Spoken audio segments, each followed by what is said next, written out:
Alright, today we're going to learn about the interwar years, the years between World War One and World War Two.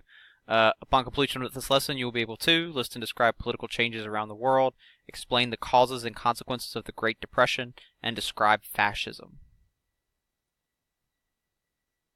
So we talked about the legacies of World War One previously. We've got lots of new technologies like tanks and airplanes. We've got 8.5 million dead soldiers and 21 million injured. That does not count civilians. It cost about $338 billion in 1918 money. That's several trillion now. We have the League of Nations form, which is an attempt to try and solve political problems without violence.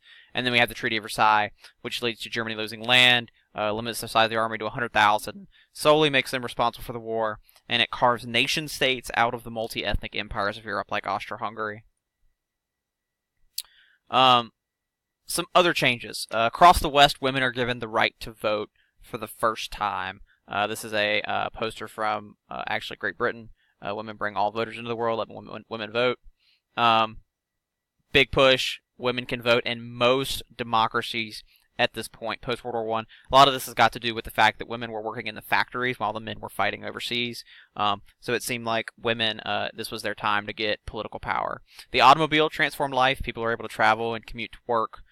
Airplanes transform international travel, and the inventions of the radio and television transform communication. So for the first time, people are moving very, very quickly. People can talk really, really easily, and this is going to have some profound impacts that we'll see. Let's talk about Europe for a second, political changes. So only Japan and the USA came out of World War I better than they were before. Everybody else ended up worse. It cost them a lot of money, a lot of lives. Both Japan and the United States gave large loans to struggling European countries. The countries of Europe were bankrupt. They had suffered huge population losses. Really, the only way they could get funds was via loans. This is a map of Europe post World War II. We can see Germany here, France, Great Britain, Soviet Union over here.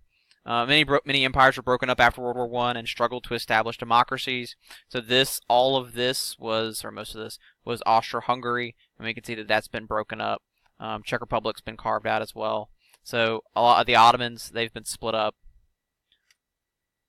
Let's talk about Russia. So in Russia, remember that Russians actually surrendered in the war. They surrendered to Germany. They lost a bunch of land, largely because of this guy, Vladimir Lenin. So Vladimir Lenin, he was a follower of Karl Marx. He was a Russian. He created the Communist Party in Russia to oppose the Tsar. Over 4 million Russians died in World War I. On top of this, the Russian economy was under intense strain. Because of this catastrophe, the Tsar is overthrown by Lenin. People really like the idea of communism. They like this idea that everyone is equal and everyone will have equal pay. So Vladimir Lenin, in control of the Communist Party, takes control of the country. But that's not the end of the story. A civil war wages in the country between the old nobility, all the people who worked for the Tsar and had power from the Tsar, and the new People's Army. Let's talk about China. Remember, China had suffered greatly under European powers as a result of imperialism. We talked about the Opium Wars and how opium had devastated the country. In 1921, the Chinese Communist Party is formed in an attempt to reunite the country under one solid government. It's actually created by this guy named Mao Zedong over here. He's actually a librarian, which is interesting. But he leads the movement. Unlike in Russia, Chinese communism is based on rural peasants, so farmers, not urban working class.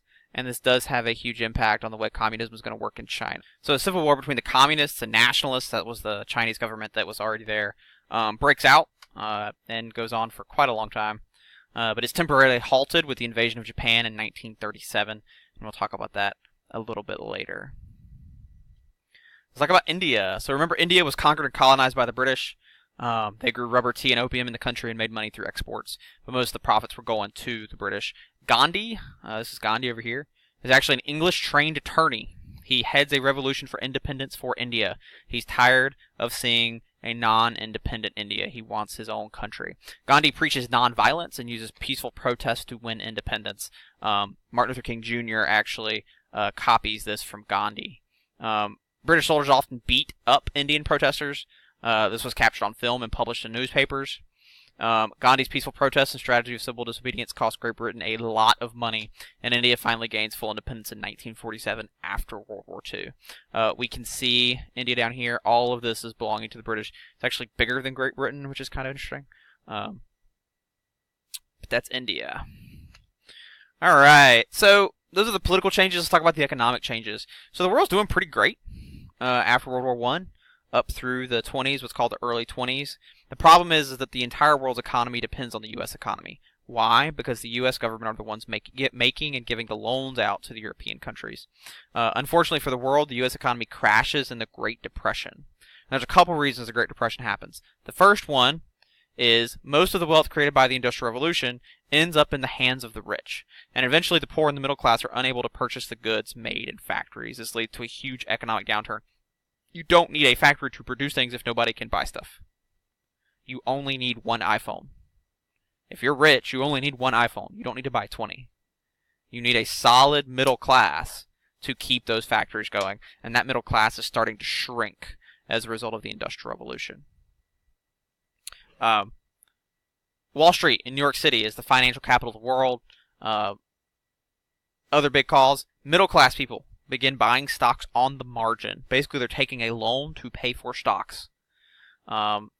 This is driving the price of stocks higher and higher and higher and higher and higher. But they're not actually worth that much more. The reason why they're quote-unquote selling for that much is because of these loans. So in September 1929, some wealthy investors thought prices were too high and decided to sell their stocks. So like, this isn't a great time to get rich. These things are way overvalued. We're done with this. Next thing you know, everyone soon begins selling their stocks. Which means now the stocks are worthless because they're trying to sell lots and lots of stocks and nobody wants to buy them. So middle class people who had taken loans are now not able to pay for the loans on their stocks. So they have what are called upside down loans. They owe more than what they actually have is worth. Tuesday, October 29, 16 million stocks are sold. It is a total economic collapse. This is a line of people waiting to get into the bank to try and get their money out before all the money is gone. Before all the money is gone. A bank does not hold all of the money that its account owners have. That money goes to other places, and if they run out of money, they run out of money. Stocks that people had bought on margin were worthless, and people owed thousands of dollars to stockbrokers.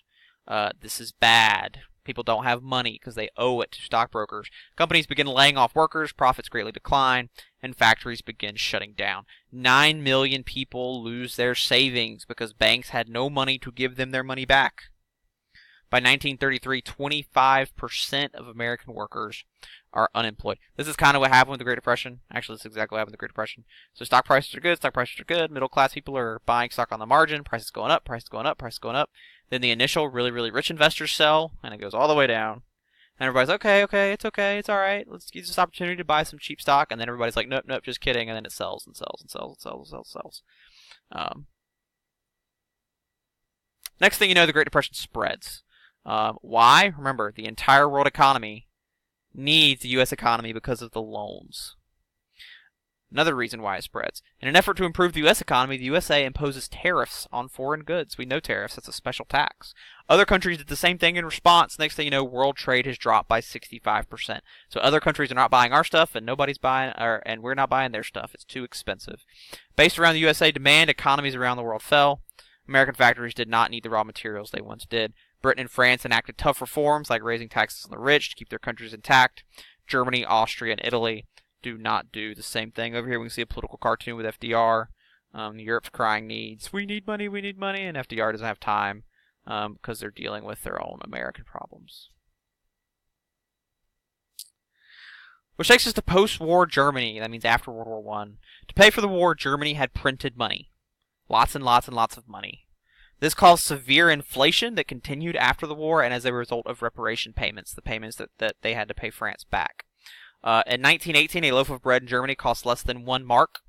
That's like $1. By 1923, a loaf of bread cost 200 billion marks. So money, realize money is just paper. The money has become worthless. It no longer has value. This is actually called stagflation, but as long as you know inflation, you're good. Germans blamed their new democratic government, the Weimar Republic, for its misery. Which leads to the rise of fascism. Fascism is an extreme form of militant nationalism. We know what nationalism is. It's a pride in a group of people that one belongs to. Fascism is like that on steroids. It's even more intense. People pledge loyalty to an authoritarian leader. Fascism originally starts out mostly as aristocrats, industrialists, war veterans, and the middle class. Not really workers. or the poor. Unlike communism, a national, not international movement. So you're going to have fascism in Germany. You're going to have fascism in Italy versus communism, which wants to spread to the whole world. It's actually first forms in Italy under Benito Mussolini as a result of inflation and unemployment. Benito Mussolini actually takes power in October 1922. He's actually elected, but then he outlaws all other political parties. He ends democracy in Italy. He forces radios and TV to broadcast propaganda, and he ignores the League of Nations and conquers Ethiopia over here in 1935. So the League of Nations has officially failed to stop the world's political problems without the use of violence. Next thing you know, we have Hitler. So Adolf Hitler had fought in World War I and he'd received 2 Iron Crosses, which are the highest German war medal, very similar to like our Medal of Honor. You can see him here wearing his Iron Cross. He joined the Young Nazi Party in 1919, so shortly after World War I, he had joined. But because of his speaking and organizing abilities, he was chosen to be the leader of the party. Very charismatic individual. People loved to hear him speak. He was very convincing to people. After the Great Depression struck, realized it doesn't happen until the 30s, struck Germany, Germans turned to Hitler for security. He seems to have all of these great plans and ideas that will reverse the Great Depression. He's appointed Chancellor of Germany in 1933, and soon after establishes an authoritarian government in Germany. Nazi Germany under Hitler then allies Fascist Italy in 1939 and Japan in 1940, and now we have set the stage for World War II. Take a few minutes and answer your daily objectives.